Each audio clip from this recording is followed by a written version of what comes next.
Good morning student. ये आपके 11th class का फर्स्ट चैप्टर का 4th लेक्चर है।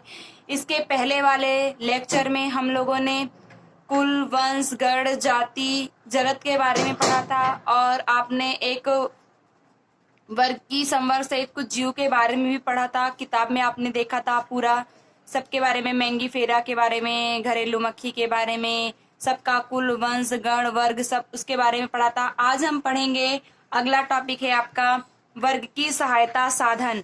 वर्ग की सहायता साधन यानी जीवों के अध्ययन में जो हमको सहायता करता है वो हमारा क्या होता है, वर्ग की सहायता साधन होता है। ये वर्ग की अध्ययन के मुख्य स्रोत हैं। ये अध्ययन के मौलिक तथा वर्गीकरण विज्ञान के प्रशिक्षण के लिए आवश्यक हैं। उन्हें नमूने सहित कर लेते हैं।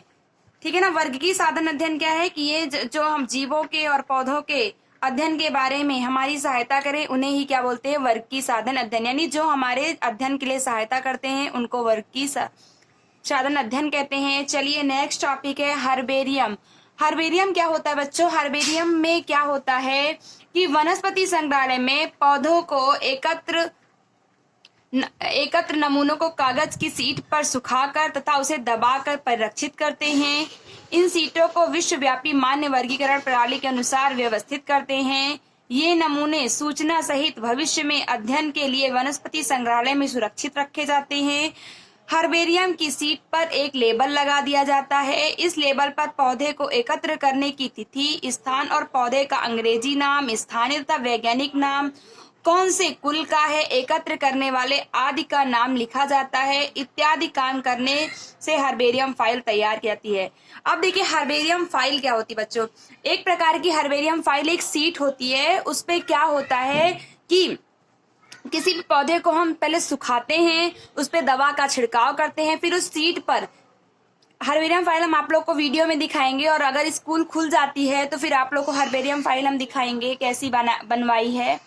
उसको सुखाते हैं, फिर उसको चिपकाते हैं, फिर वो किस डेट को रखा गया है, इसके बाद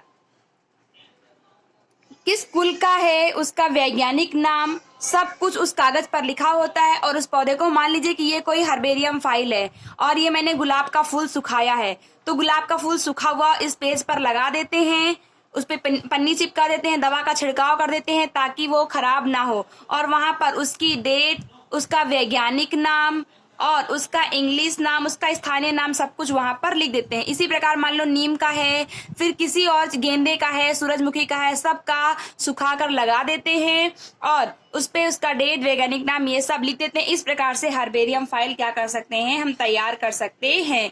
स्कूलों में हर्बेरियम फाइल का प्रोजेक्ट भी बनवाया जाता है जिससे विद्यार्थी को पता चले कि हर्बेरियम फाइल कैसी होती है। ठीक है ना। नेक्स्ट टॉपिक है आपका वनस्पति उद्यान, बॉटनिकल गार्डन। वनस्पति उद्यान में जीवित पौधों का संग्रहण होता है। बॉटनिकल गार्डन में तरह तरह के क्या होते हैं, पौधे होते हैं जिनसे हमको क्या होता है, बॉटनिकल गार्डन घूमने पर हम घूमने जाएं अगर तो हमको पता चलता है कि यहाँ पर कितने प्रकार के क्या हैं, पौधे हैं और वो हमारे अध्ययन में क्या होता है, सहायता मिलती है। ऐसे तो हम कितने पौधे ढूंढेंगे, लेकिन बॉटनिकल गार्डन में हम जाएंगे तो मुझे विभिन्न स्पीसीज यानी विभिन्न प्रकार के आम के, अंगूर के, यानी इतने सारे होंगे जिनका आपको नाम भी नहीं पता होगा। स्पीसीज को पहचान के लिए उगाया जाता है जिस पर वनस्पति वैज्ञानिक नाम तथा उसके कुल का नाम लिखा रहता है। प्रसिद्ध बॉटनिकल गार्डन क्यू इंग्लैंड में है और Indian botanical garden Howrah Bharat तथा national research institute Lucknow Bharat में है। ये इतने सारे क्या है, आपके वनस्पति उद्यान है। तो वनस्पति उद्यान में क्या होता है बच्चों कि विभिन्न विभिन्न जाति के क्या होते हैं, पौधे लगाए जाते हैं जिससे हमें क्या हो, अध्ययन में सुविधा हो। तीसरा होता है आपका संग्रहालय। तीसरा टॉपिक है आपका संग्रहालय, म्यूजियम। म्यूजियम आप लोग को पता होगा ना कि ऐसा स्थान जहां पर जीवों को मृत करके उन्हें सुरक्षित करके रखा जाता है, उनको एक ऐसे परिरक्षित घोल में रखा जाता है ताकि वो वहां पर नष्ट ना हो। अगर बड़े जीव होते हैं तो उनका कंकाल रखा जाता है, छोटे जीव होते हैं जैसे कीट होता है, पक्षी होता है तो उनको पिन लगा कर रखा जाता है। आप लोगों ने लैब में देखा होगा कि गोल से जार में कीट रखे रहते हैं, ठीक है ना, उनको सुरक्षित करके क्या होता है, रखा जाता है। क्यों रखा जाता है? ताकि आप उनके बारे में जान सकें।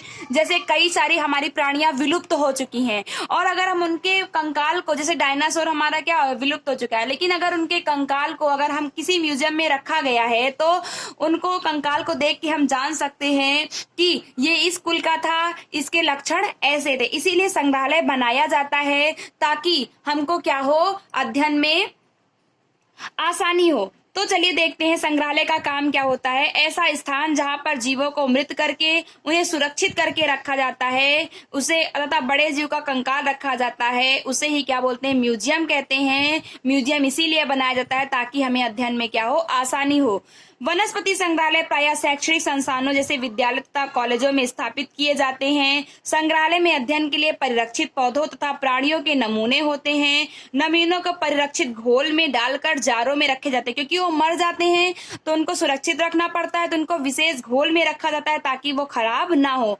पौधे तथा प्राणियों के नमूनों को सुखाकर परिरक्षित करते हैं, कारण कि हमारी आने वाली पीढ़ी इन सभी चीजों के बारे में जान सके। कई क्या होता है, धीमे धीमे क्या होती हैं, पक्षियों की प्रजातियां विलुप्त हो रही हैं, जीवों की प्रजातियां विलुप्त हो रही हैं। तो अगर हम उनको संग्रहित करके म्यूजियम में नहीं रखेंगे तो आने वाली पीढ़ी को हम कैसे बता सकते हैं कि ये प्राणी, इन प्राणी के ये लक्षण थे या ये प्राणी दिखने में ऐसे थे। इसीलिए म्यूजियम बनाया जा सकता है, म्यूजियम बनाया जाता है कि हमारे आने वाली पीढ़ियों को अध्ययन करने में क्या हो, आसानी हो। चलिए आपका नेक्स्ट टॉपिक है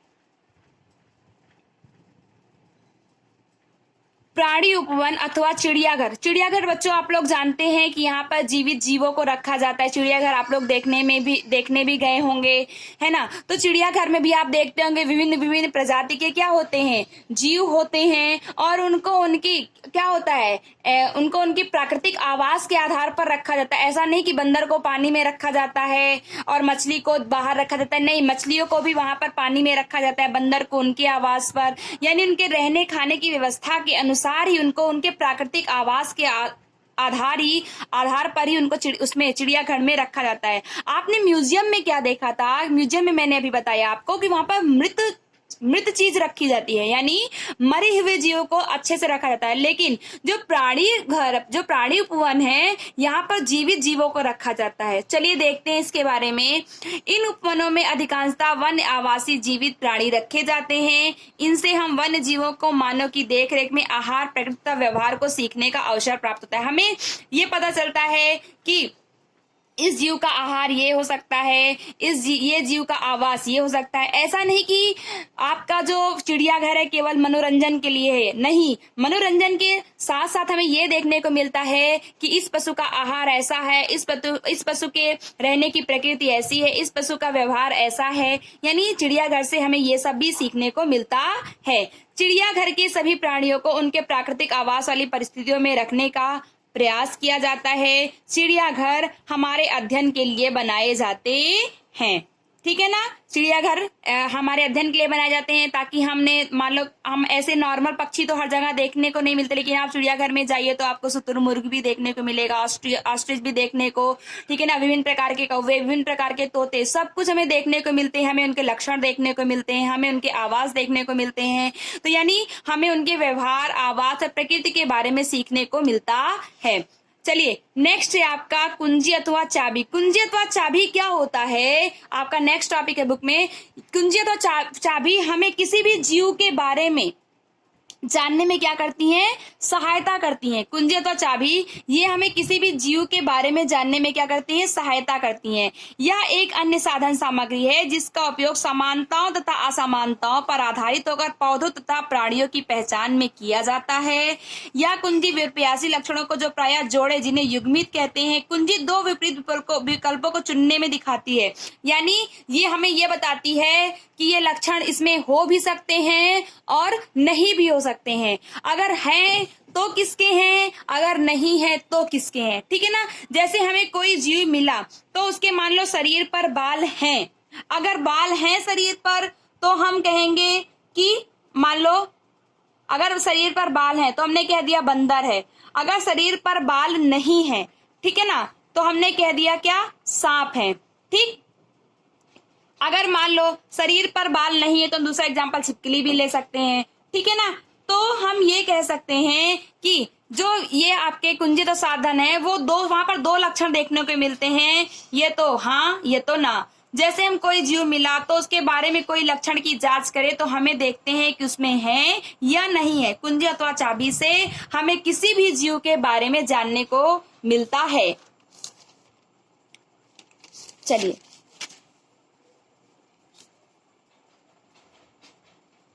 कुंजी में प्रत्येक कथन मार्गदर्शन का कार्य करता है, यानी कुंजी का जो प्रत्येक कथन होता है हमें किसी न किसी जीव के बारे में कुछ न कुछ बताने का कार्य करता है कि वो इस कुल का है, उसका वंश ये है, वो उस जाति का है, ठीक है ना।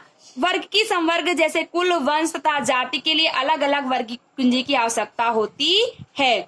विस्तृत वर्णन को लिखने के लिए एक नियम पुस्तिका मैनुअल मोनोग्राफ जिसमें एक विषय की जानकारी हो तथा सूची पत्र का अन्य माध्यम। बच्चों मैनुअल मोनोग्राफ क्या होता है? एक नियम पुस्तिका होती है। नियम पुस्तिका में किसी भी जीव की मैनुअल मोनोग्राफ नियम पुस्तिका क्या होती है बच्चों कि उसमें किसी भी जीव के बारे में विस्तृत जानकारी दी होती है और किसी भी जीव को पहचानने में क्या करता है? मदद करता है। इसके अतिरिक्त यह सही पहचान में सहायता करता है। मोनोग्राफ में भी किसी एक टैक्सान की पूरी जानकारी देती है। आप लोगों को पता है ना टैक्सा क्या होता है?